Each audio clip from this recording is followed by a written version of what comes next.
दोस्तों नमस्ते। पांडु का राज्य अभिषेक। धृतराष्ट्र जन्म से ही अंधे थे, अतः उनकी जगह पर पांडु को राजा बनाया गया।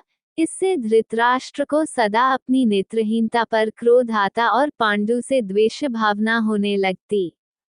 पांडु ने संपूर्ण भारतवर्ष को जीतकर कुरु राज्य की सीमाओं का यवनों के देश तक विस्तार कर दिया। एक बार राजा पांडु अपनी दोनों पत्नियों कुंती तथा माद्री के साथ आखेट के लिए वन में गए।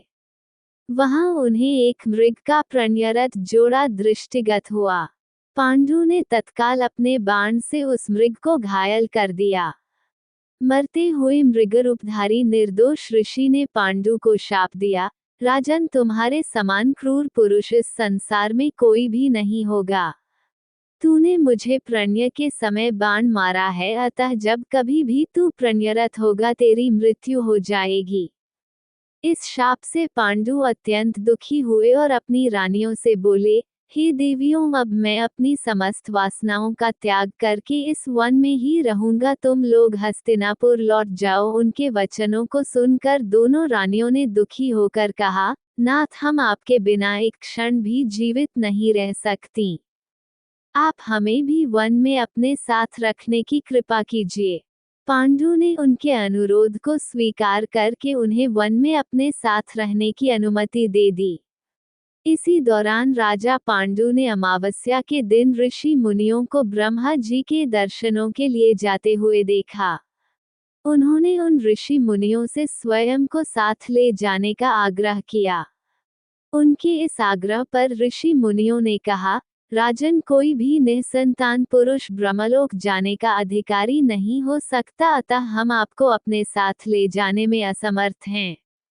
ऋषि मुनियों की बात सुनकर पांडु अपनी पत्नी से बोले, हे कुंती, मेरा जन्म लेना ही वृथा हो रहा है, क्योंकि संतानहीन व्यक्ति पितृ ऋण, ऋषि ऋण, देव ऋण तथा मनुष्य ऋण से मुक्ति नहीं पा सकता। क्या तुम पुत्र प्राप्ति के लिए मेरी सहायता कर सकती हो? कुंती बोली, हे आर्यपुत्र, दुर्वासा ऋषि ने मुझे ऐसा मंत्र प्रदान किया है जिससे मैं किसी भी देवता का आह्वान करके मनोवांछित वस्तु प्राप्त कर सकती हूँ। आप आज्ञा करें, मैं किस देवता को बुलाऊं? इस पर पांडु ने धर्म को आमंत्रित करने का आदेश दिया। धर्म ने कुंती को पुत्र प्रदान किया जिसका नाम युधिष्ठिर रखा गया। कालांतर में पांडु ने कुंती को पुनः 2 बार वायुदेव तथा इंद्रदेव को आमंत्रित करने की आज्ञा दी। वायुदेव से भीम तथा इंद्र से अर्जुन की उत्पत्ति हुई। तत्पश्चात पांडु की आज्ञा से कुंती ने माद्री को उस मंत्र की दीक्षा दी।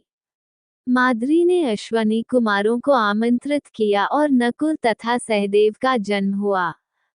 एक दिन राजा पांडु माद्री के साथ वन में सरिता के तट पर भ्रमण कर रहे थे।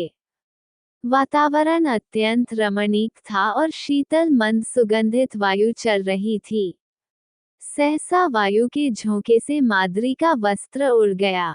इससे पांडु का मन चंचल हो उठा और वे प्रणय में प्रवृत्त हुए ही थे कि शापवश उनकी मृत्यु हो गई। माद्री उनके साथ सती हो गई, किंतु पुत्रों के पालन पोषण के लिए कुंती हस्तिनापुर लौट आई। वहां रहने वाले ऋषि मुनि पांडवों को राजमहल छोड़कर आ गए। ऋषि मुनि तथा कुंती के कहने पर सभी ने पांडवों को पांडु का पुत्र मान लिया और उनका स्वागत किया।